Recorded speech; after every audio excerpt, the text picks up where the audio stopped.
Welcome to another episode of Growth Hacker TV. I'm Bronson Taylor, and today I have Alistair Croll with us.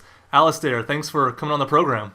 Thanks for having us. Absolutely. So Alistair, your Twitter bio says that you're an analyst, a writer, and a startup accelerant. Unpack that for us a little bit. What exactly do you do? I somehow turned ADD into a career. So I've started companies in the past. The one that was the longest and the biggest out was a company called Coradiant, which was a web performance management company acquired by BMC in 2011. But that was a 10-year story, and we learned a lot. It was a tumultuous but exciting ride. I help run conferences. I'm not really sure how I got into that, but events like Cloudconnect, O'Reilly's Strata conference, which is the big data conference. I'm the content chair for that. And one in Montreal called Startupfest, which is now in its third year, or will be this year in its third year, which is a sort of week-long festival in Montreal around startups and building new companies with people that come from all over the world. And then writing, I've written 4 books. This Lean Analytics is my 4th written or co-authored. And I tend to write about web performance, technology, and really the intersection of technology and society and how the two affect each other. Mm-hmm. Oh, that's great. You really have turned ADHD into a career. You got your hands on a little bit of everything. I love the title of your blog. You write at solveforineresting.com. What does it mean to solve for interesting? Because I read the about page on it. I was like, that is great.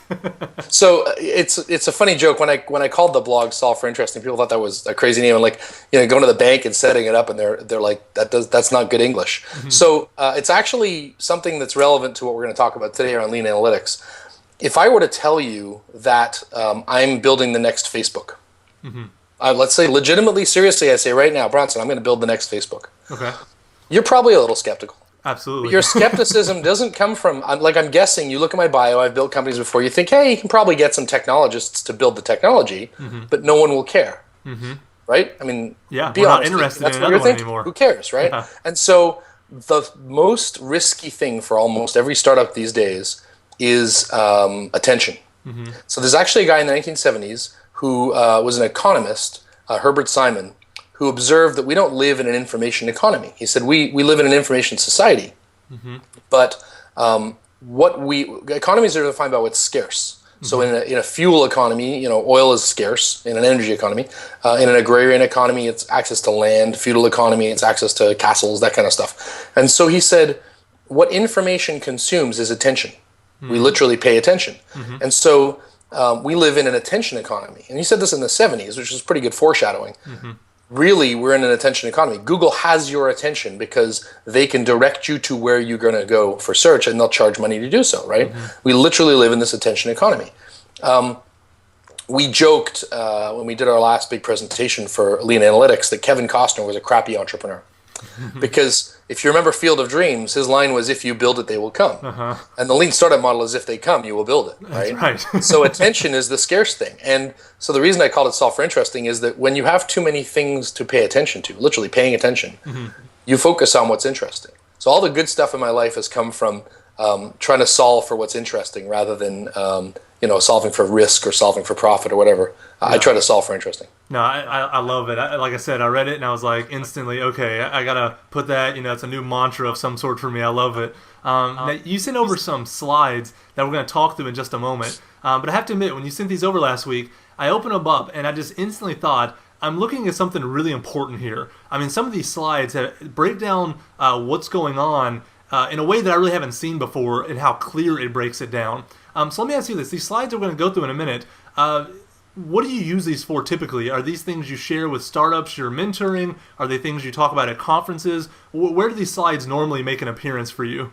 Well, when Ben and I finished Lean Analytics, and the blog for the website is for the book is leananalyticsbook.com. When we finished the book, in the last throes of editing, Ben went off and poured through the whole book and found all the errors and so on. Mm-hmm. And I made a 420 slide deck. Okay.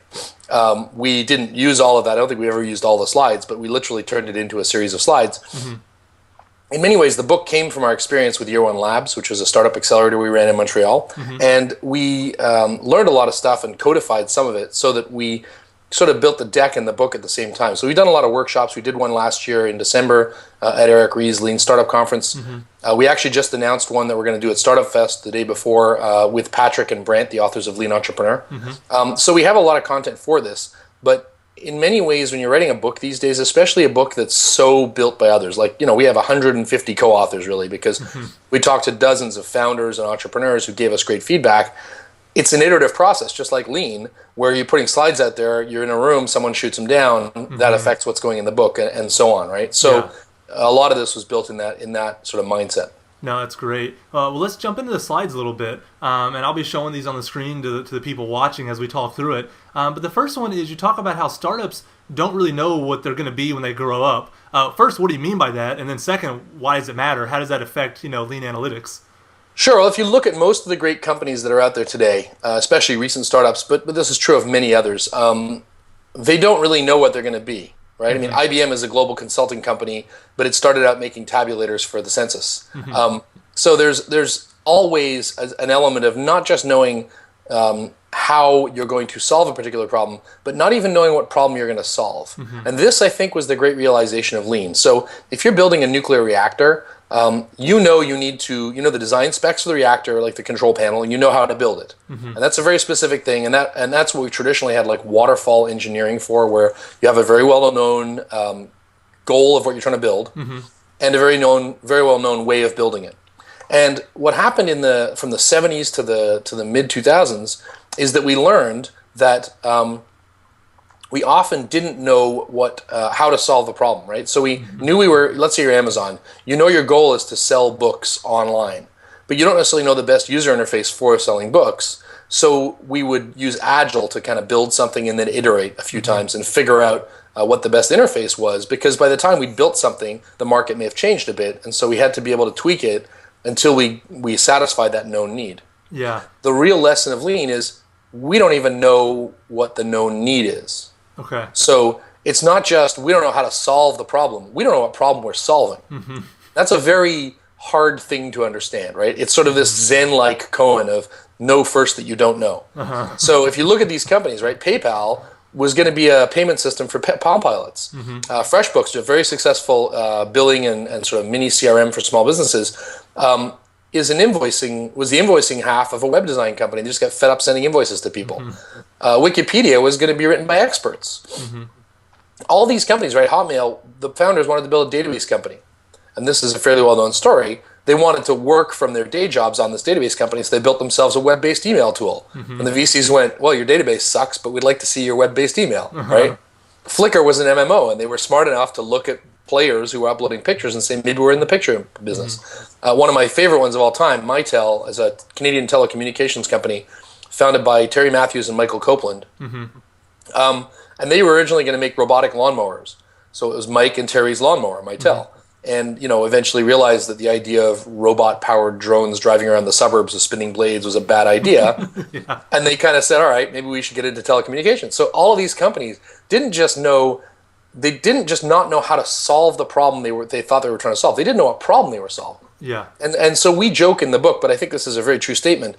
You're not building a product.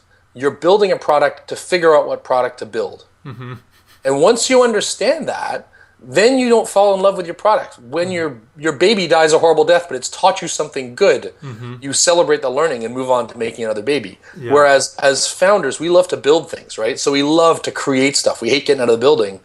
And this is a good way to sort of overcome that objection. Yeah. The lean analytics, does it play into it because you're really relying on the analytics to tell you what's working and what's not working, as opposed to just going with the product because you love it? Is that how the analytics kind of play into this? Yeah, Mark Andreessen said, markets that don't exist don't care how smart you are, which I thought I love that guy. He's so brutal. So the build, measure, learn cycle of lean analytics obviously is a big part of the measuring and learning. And what Ben and I tried to do was get more specific about what should you measure based on what stage of your company you're at, based on what kind of business you're in. Yeah, it seems like what you just kind of outlined for us in terms of, not even knowing what problem you're trying to solve, it seems like a very internet-specific kind of new thing that companies have to deal with. Because I can't even imagine this conversation making sense 50 years ago. And maybe I'm just not being creative enough, but it's hard for me to imagine a group of people coming together saying, we're going to start a small business, go get out a small business loan at the bank, and we don't know what we're doing yet, but we'll figure it out because we'll build, measure, and learn. Is it that new? I mean, is there any correlation to this in history that you can think of where you just don't even know what you're going to solve, but you're an entrepreneur, so you know you're going to solve something? Right. So, I mean, you can take examples from history like the Skunk Works, right, which was a division of Lockheed Martin. As World War II kind of rolled across Europe, the Americans realized they needed a jet. Okay. And they put a bunch of smart guys in a circus tent next to a paint factory, which is why it was called the Skunk Works. It smelled really bad. Okay. And those guys within a month had a prototype, and within 10 months, within a month had a plan, within 10 months had a prototype. So times of extreme pressure or urgency, you can relax a lot of the normal constraints because business wants predictability, right? But you can look at organizations like Procter & Gamble with Swiffer. So Procter & Gamble, another big organization, maybe not 100 years ago, but it's been around for a while. They're in the business of selling soap.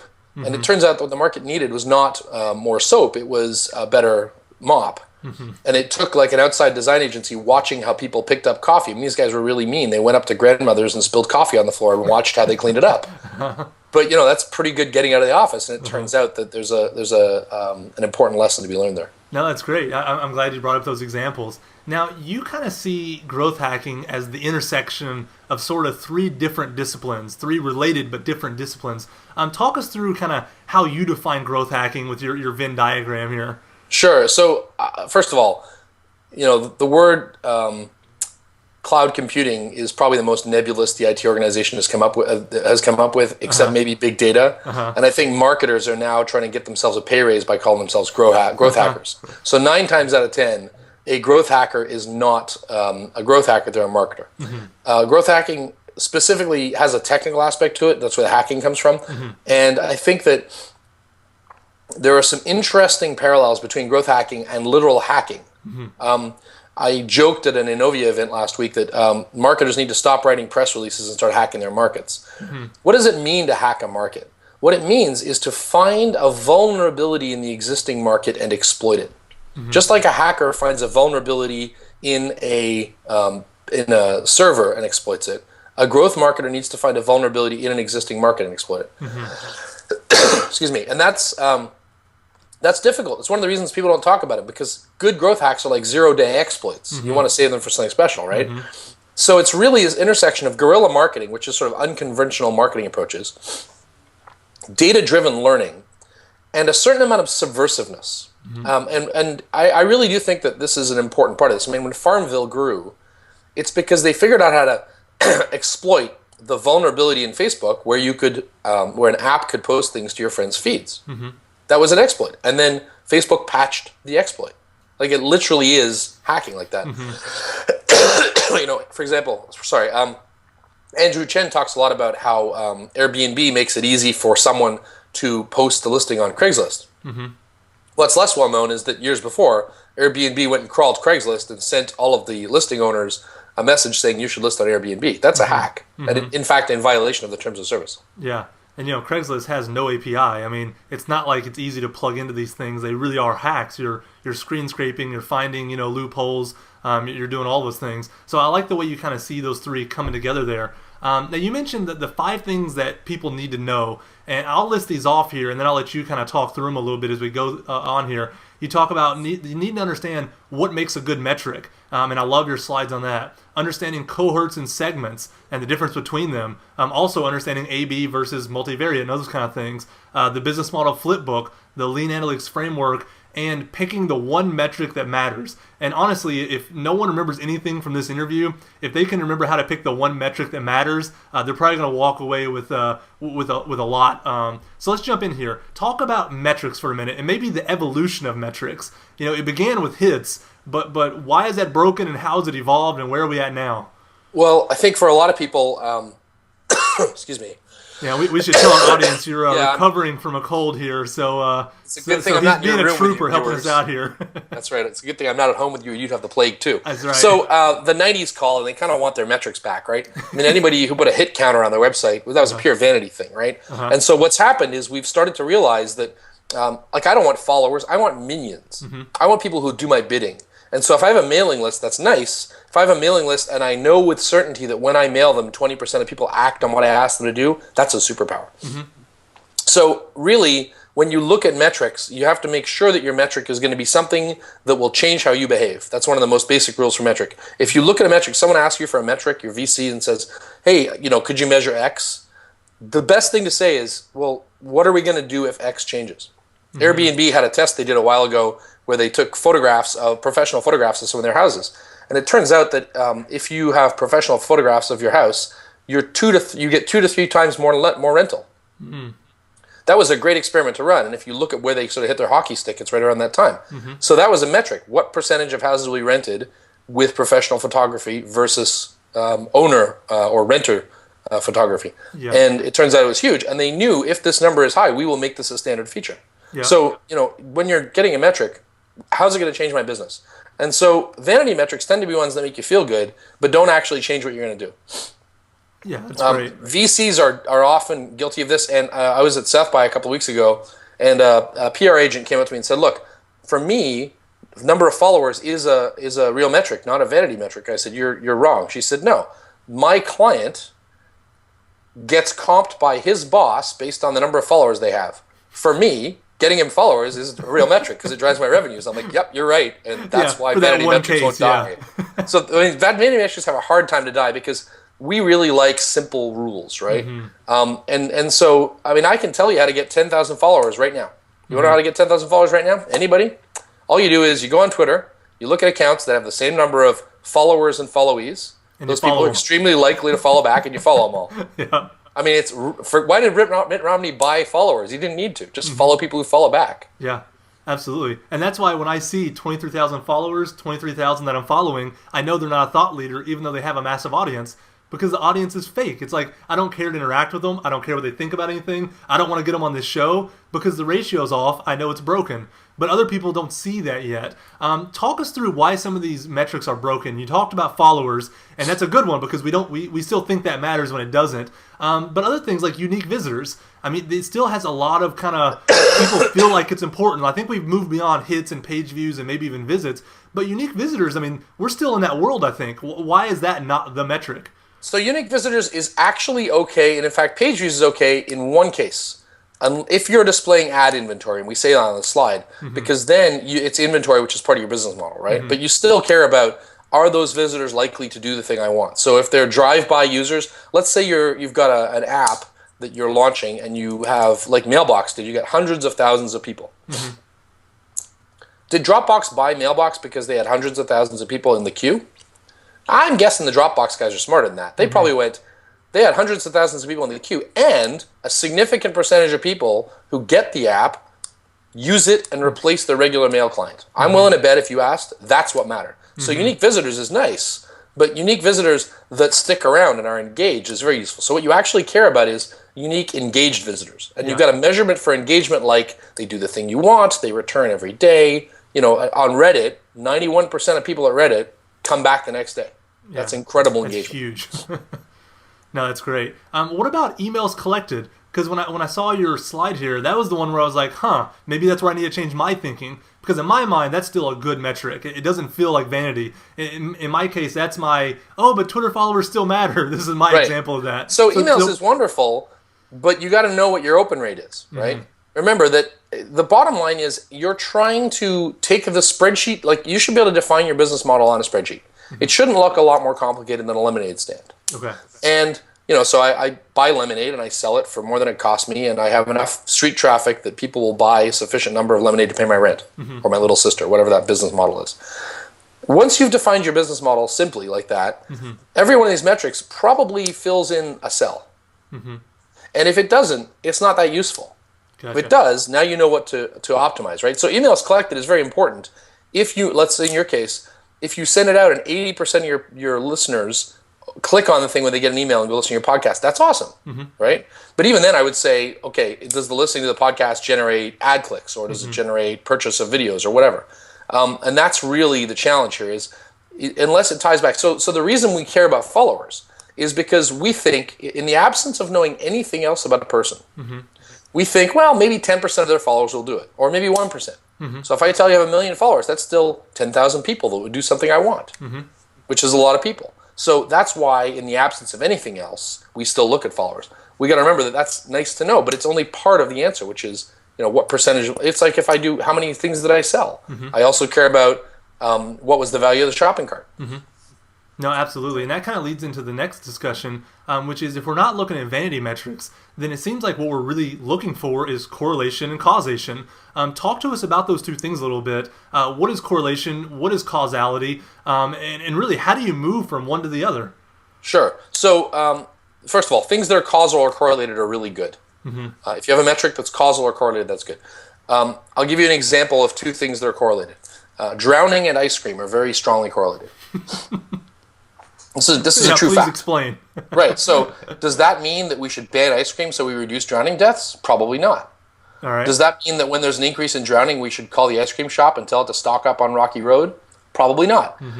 Both ice cream and drowning are caused by summertime. Gotcha. So in summer, it's warmer, you go swimming and you eat ice cream. There's a strong correlation. You can predict, if you see increases in ice cream sales, that you'll have more drowning deaths. Yeah. So I can predict the future with correlation. And that's good because, like, a friend of mine in San Diego owns a restaurant called Solare, and he's a successful tech entrepreneur. He's had like 5 exits. Used to be general manager of Teradata. So you can imagine he runs his restaurant with a little bit of data. We actually opened the book with this case study because it's a great example of a non-tech company.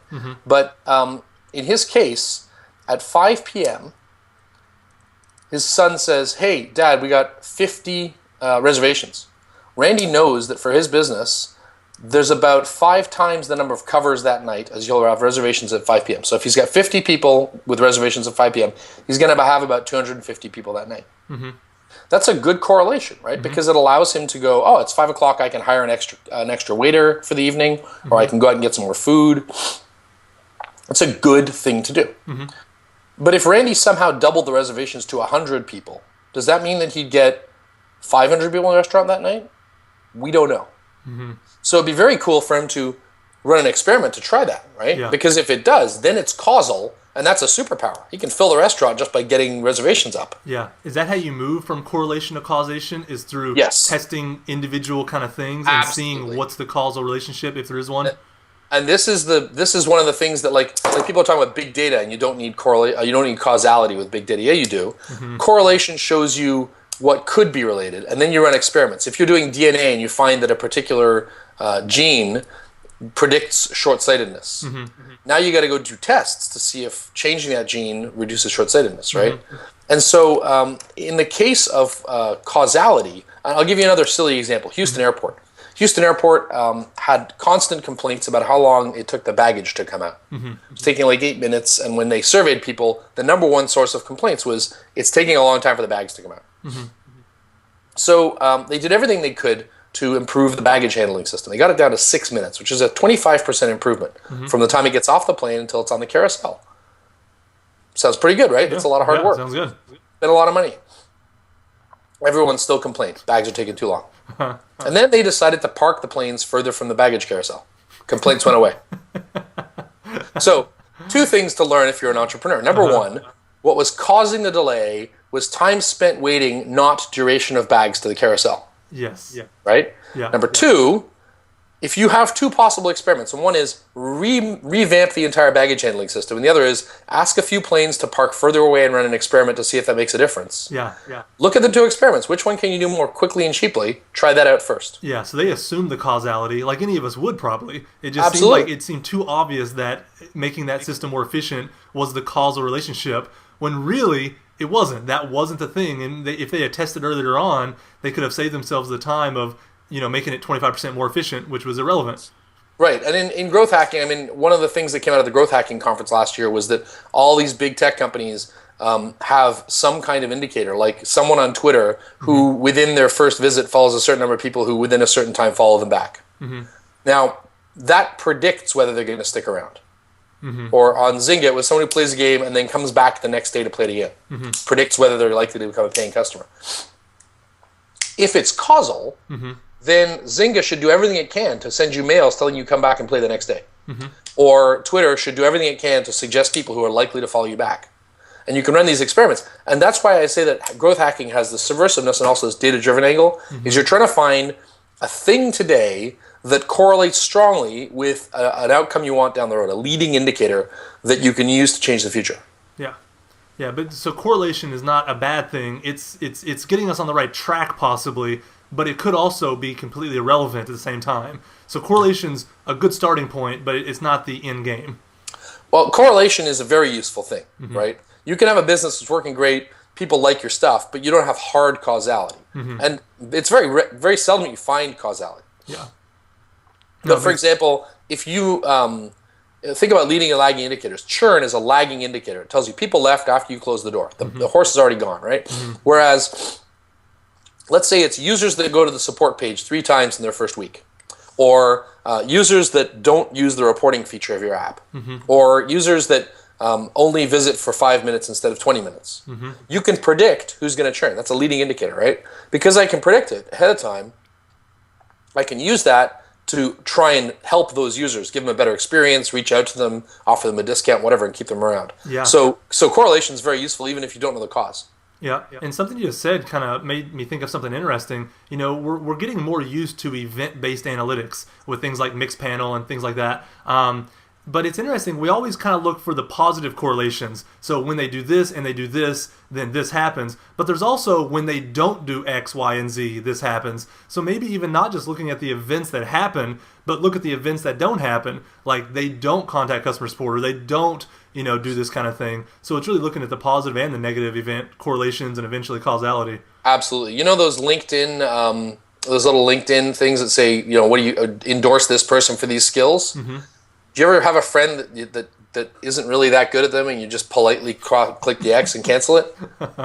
You think LinkedIn isn't counting those? Yeah, that's true. That's good. I guarantee you they're counting every one of those, right? Yeah. And they're doing it because this is a great way for them to find out, oh, you don't think that highly of that person. That's actually a negative vote. I mean, it's not a down vote, but it's a down vote for them, right? Yeah, and it's funny. Like I want to see a list of people who don't think I'm good at what I said I was, because that's the people I'm not going to invite to parties. Exactly. It's funny you say that. Like I use Pandora, right? And I keep wanting them to do better. I keep wanting it to work like I need it to, but I want them to know more about what my clicks mean. I get a thumbs up and a thumbs down, which means they play it more or they stop playing it altogether. But I want them to understand that when I skip a track, it means I'm losing interest slowly in it, even though I'm not thumbs downing it yet. But I feel like there's not that, it's not nuanced enough. They're not taking into consideration all my clicks, just the really explicit ones. And I think that's maybe a trend where I want to see more companies take into account all the small nuanced things to give me a great experience. Well, there's actually a really interesting rat hole we can go down here. So I'll just yeah, we like rat holes. Go for it. dance on the edge. Yeah.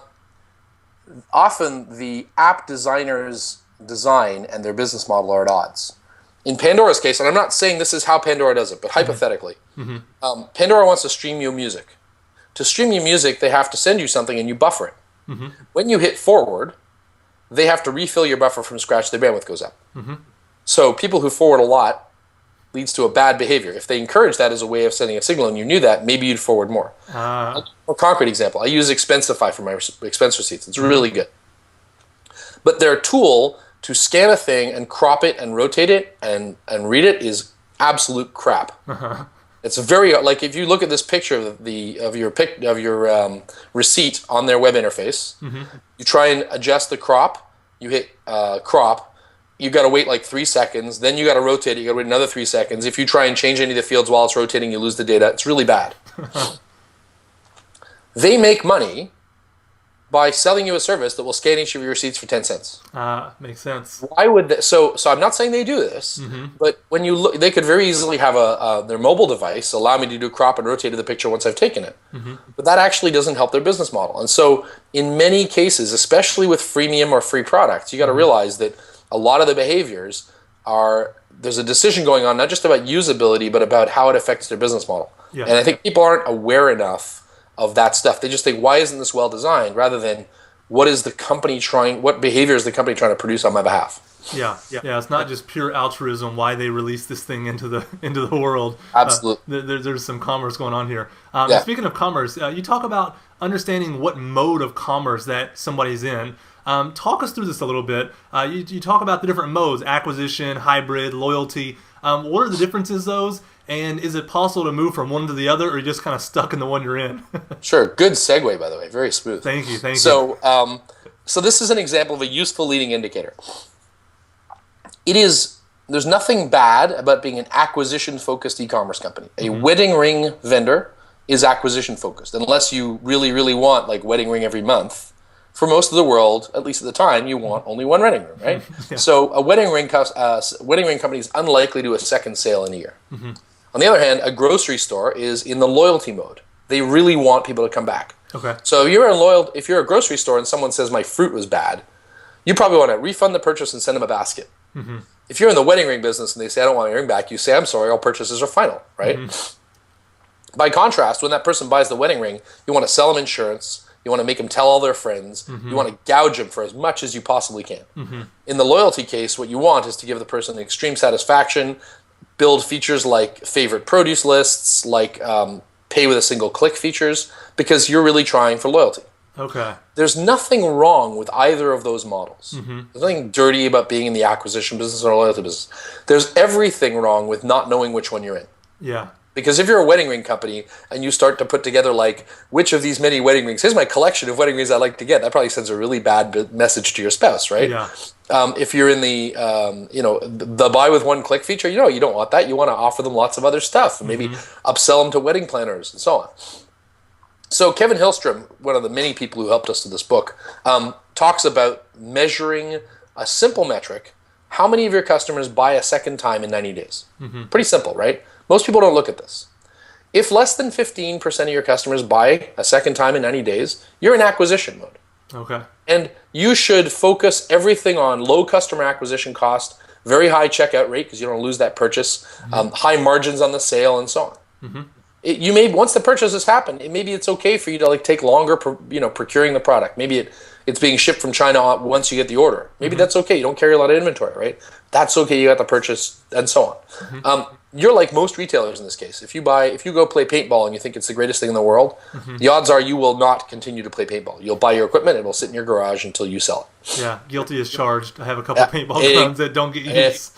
It's the classic example for people that haven't been married for a long time. So if you're looking at loyalty, for example, and mattresses is another one for acquisition, right? Loyalty is like Domino's Pizza. What's the conversion rate on Domino's Pizza? It's incredibly high because that's where I go to buy pizza. Like, it's not that their site is better designed. It's I wanted a pizza. I know what I'm getting. I've had it before. I'm going to have it again. It'll be exactly the same. Maybe with a weird filling this time, but pretty much the same. Yeah. So if you're over 30%, that means that most of your customers buy in a year. I mean, you're just extrapolating out for 90 days. You don't want to wait a year to get this number, right? Yeah. And so if your customers will buy from you several times a year, you're in the loyalty business. This is what Amazon is in. And you need to do things like expanding your inventory so you can sell them more things. Frequent, wish list stuff, loyalty programs. And so a hybrid is like a Zappos, where you're buying shoes, you're not doing it that much, but you need to increase the number of returns from a user over time and try and move yourself toward loyalty while still doing low acquisition. So Zappos is kind of in the middle. It's amazing to me. This is a really simple metric. It's dumb and easy to calculate, and very few people do the math. And it changes your entire marketing strategy for e-commerce. So this is a great example of a leading indicator for analytics that shapes your entire business strategy. Yeah, no, it's so clear when you communicate like you just did. So it's not, because when I first glanced at this slide, I was thinking the goal that you're going to talk about is moving us from acquisition to loyalty, when in fact it's not about moving us, it's about understanding where you're always going to be because of the kind of business you are and who your customers are, and really embracing that and now doing things that help you instead of hinder you. Right, and you can see how like the Wedding Ring of the Month Club would fail. Right? Yeah. So there's some examples where you can't move it. There could be others like wine. Maybe you're an auction house that sells very expensive bottles of wine. People don't buy that often. And you want to move towards people who are joining Wine in the Month Club. What Kevin told us is that in his experience, and he's done a lot of work with e-commerce providers, it's very hard to move the needle more than 10% as far as how many customers buy. So if you're in the hybrid, you wind up having to spread yourself a little because you're trying to be very good on support, but you're still trying to be clever about customer acquisition, which is where someone like a Zappos did a great job. They built loyalty, they did some clever marketing, and then they gradually, and that's why Amazon kind of acquired them, is because they saw that engagement happening. Yeah, that's great. Now your next slide here, this is the one filled with all the buzzwords, right?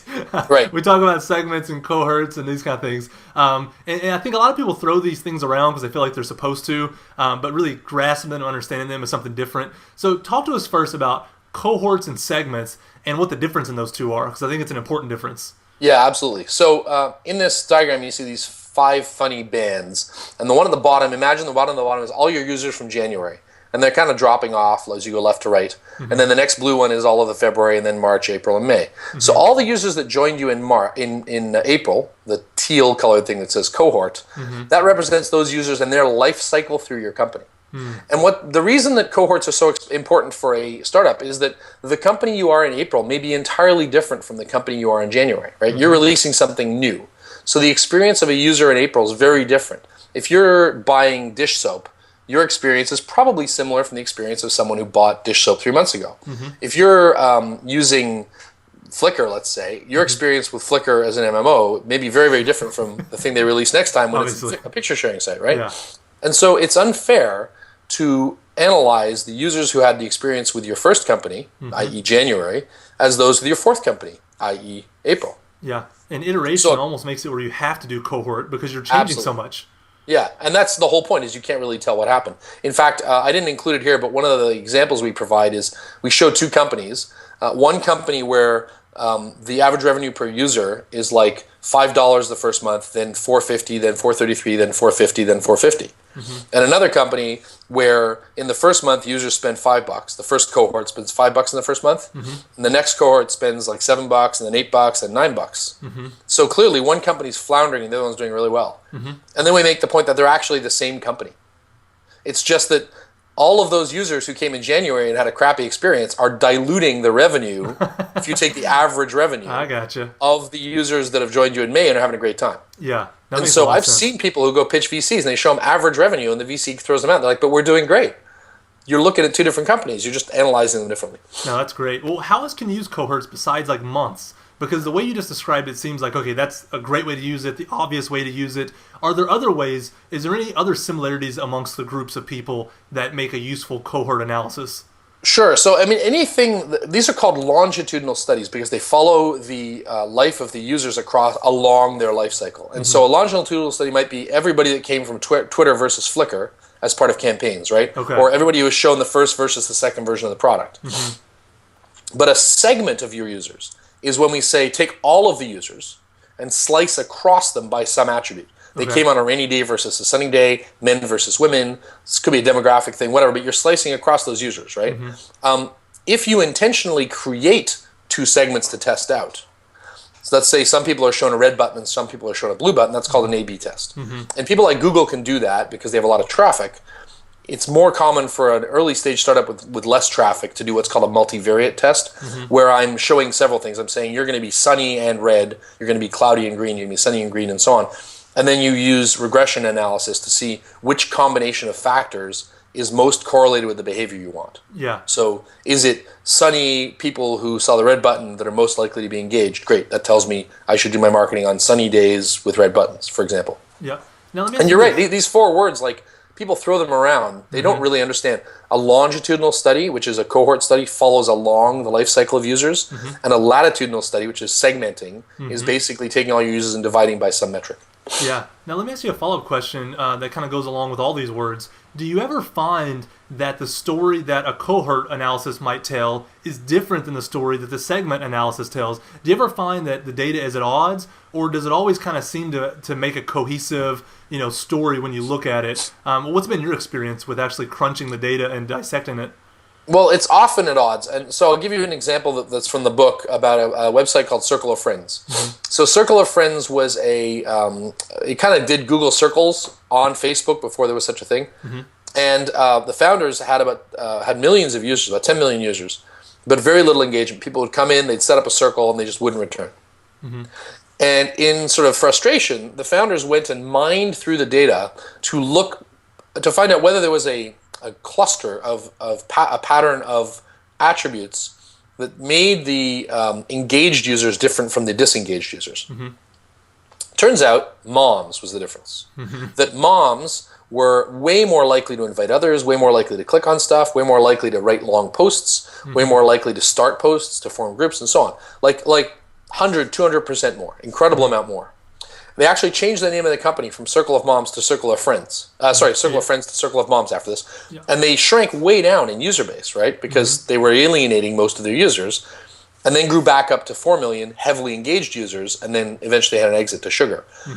This is a good example where if you'd analyzed all users along some segment, like people who came through Facebook, you'd have had a very different outcome from that analysis versus moms analyzed on Facebook. And so you can actually do some kind of a segmentation, especially if you're looking for a behavior you like engagement, along a particular segment, like moms versus not moms.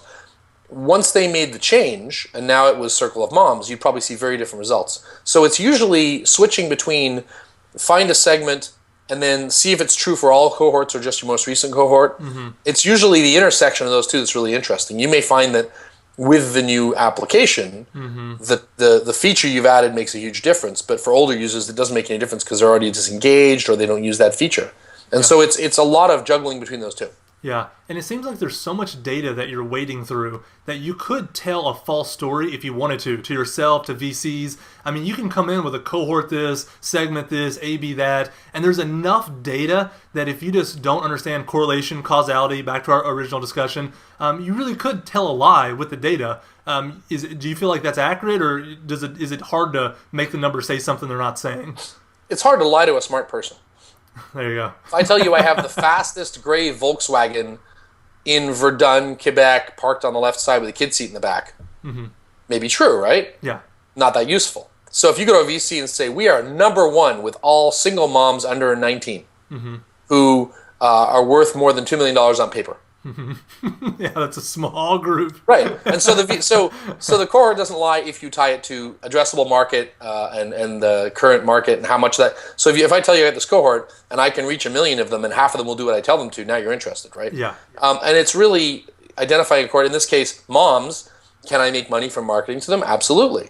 Can I reach them? Yes, I can. They're identified very easily on Facebook. And so if you know you have a cohort, you know you have a segment, you know you have a thing you can do to produce a business outcome you want, and that group is significant enough, then it works. Yeah. You just mentioned producing a business outcome that you want, and that kind of comes back to the one metric that matters, right? That thing we talked about before. You have this really great chart of moving through the 5 stages of lean analytics and really to find the one metric that matters. Talk about this for us. Talk about the X and the Y axis here, the stage you're at and the business you're in, and how this all works together here.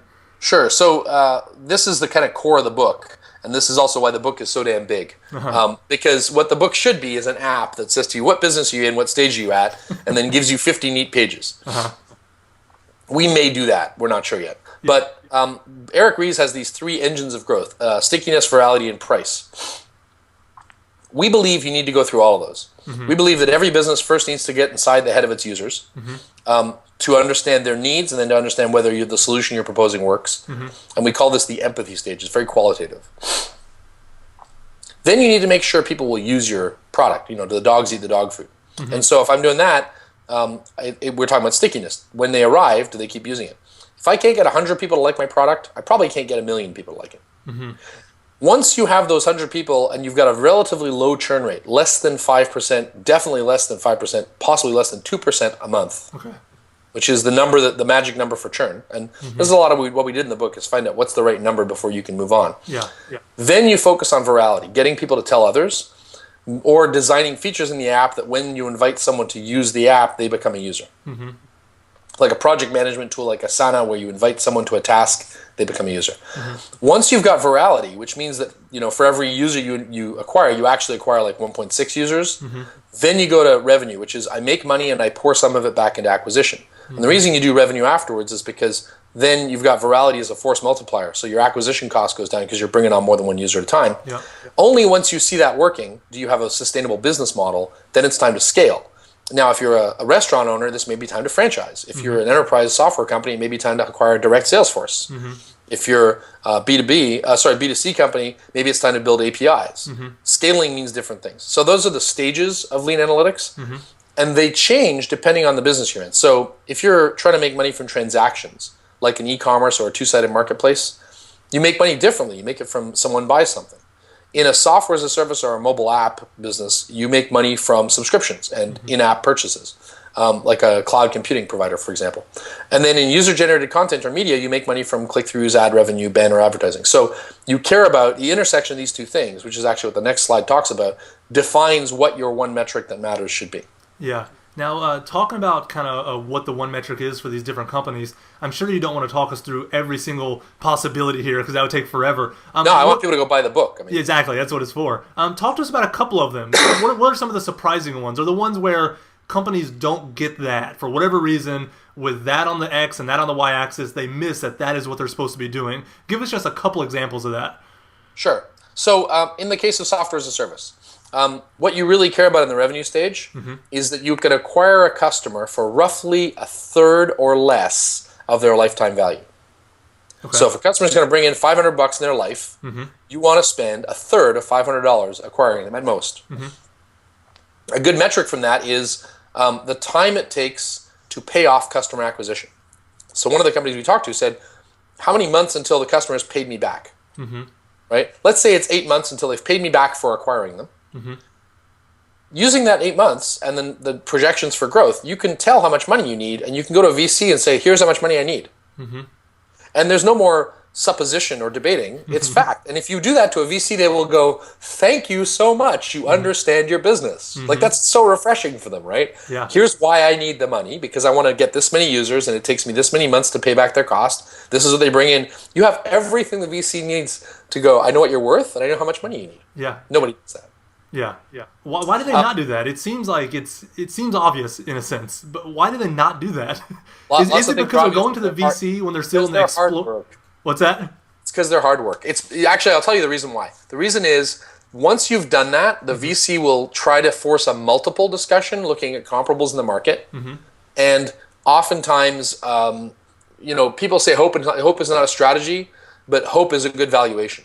So a lot of times people want to avoid stating what revenue is, right? Yeah. But even Twitter, when Twitter was considering advertising, which was going to be its model, they would measure things like the number of times someone looked at their feed. Now, that's a vanity metric, really, except they knew they were going to insert ads there. So all of a sudden it became a useful metric. So I'll give you one more from this graph, from this chart, spam. So what we found in talking to Reddit, and we actually have a 2-part case study in the book on Reddit, is that early on, flagging was enough to defeat spam. But later on, Reddit spends 50% of its engineering efforts combating spam and robot upvotes and so on.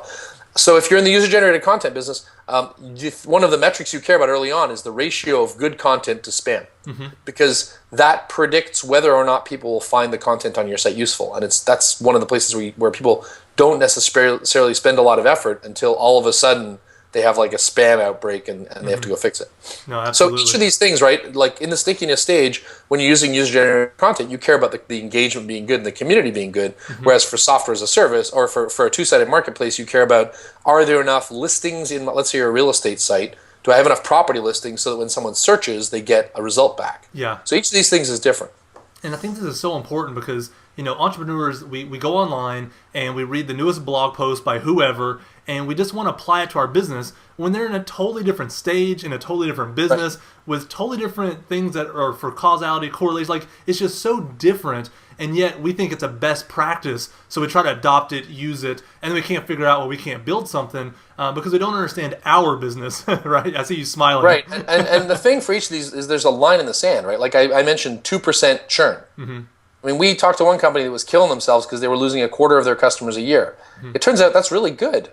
I mean, that's 24% a year. That's great. Go worry about something else. It's time to move on, right? But if you don't know that, you're just getting diminishing returns on something when you should be off fixing acquisition cost. Absolutely. That's why I like that chart a lot. Now, you talk also about how there's some different things to think about when it's enterprise focus and you're looking at the lean analytics. The stages are the same. You go from empathy all the way through scale, but you talk about it in terms of do this and kind of fear this or don't do this. Walk us through the enterprise view on this real quick. Sure. So, I mean, most startups we see think of themselves as B2C, and there's reasons for that, right?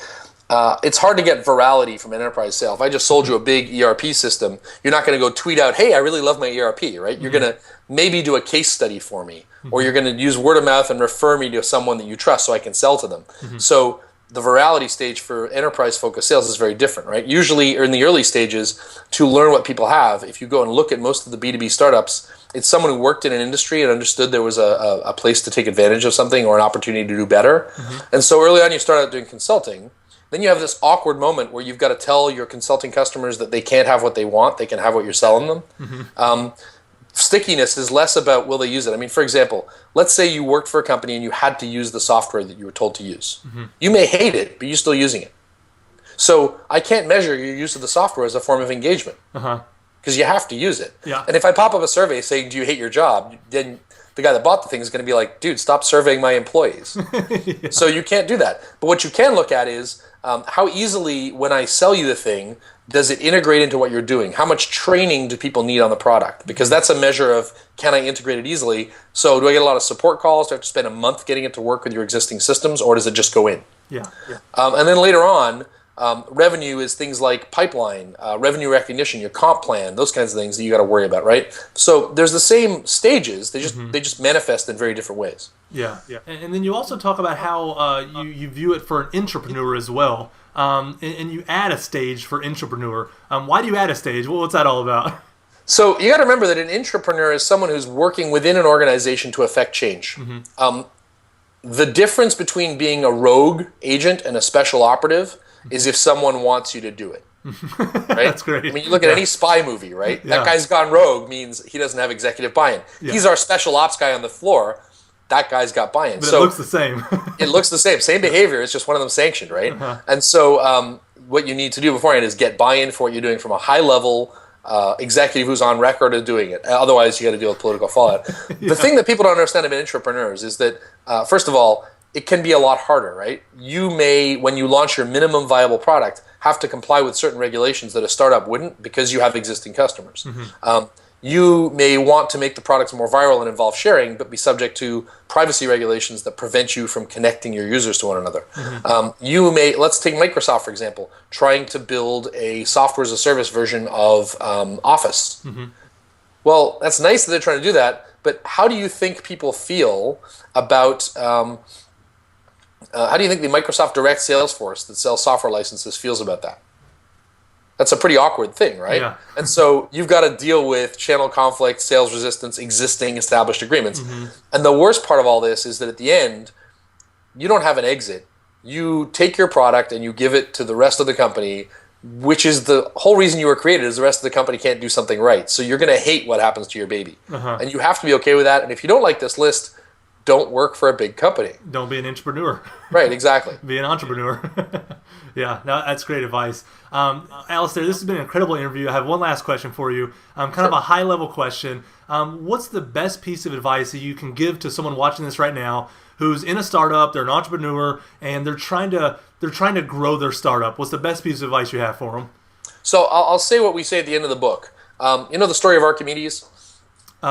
Refresh my memory. So Archimedes had a king who said, look, I think I got ripped off. I don't think this crown is real gold. Go measure it for me. And Archimedes went, oh, you want me to measure the volume of an irregularly shaped solid? That's hard. And then he sat in the bath, and the bath water went up, and he went, Eureka, I figured it out. I can measure the shape of a solid, or the volume of a solid, by putting it in water and watching displacement. Archimedes had taken baths before. He wasn't some smelly, gross guy who just told him a bath, right? But the fact that the king had asked him a good question meant that as soon as he got in the bath, he noticed the water rise and found the answer. In the old days, business leaders were the people who could convince you to act in the absence of information. They were the most convincing person in the room. Today, the business leader is the person who knows what questions to ask. And so the hardest thing for any entrepreneur is to ask really good questions. Because the answers are all around you. Analytics is easy once you know the question to ask. And the hypothesis, which is the human thing, is inspiration, and then the machines are just optimization. So the single lesson an entrepreneur needs to do is sit down for a while, talk about your business, find out what the riskiest thing is, and then ask the right question to identify the riskiest part and mitigate it or quantify it before you can move on. And that's a skill that is, I think, in great demand and will be in more so as we move into a sort of data-driven society. Yeah, what incredible advice. Alistair, thank you so much for coming on the program. It's been a wealth of information, and I got a feeling this interview is going to be watched quite a few times. Thank you. Great. Glad to be here. Thanks again.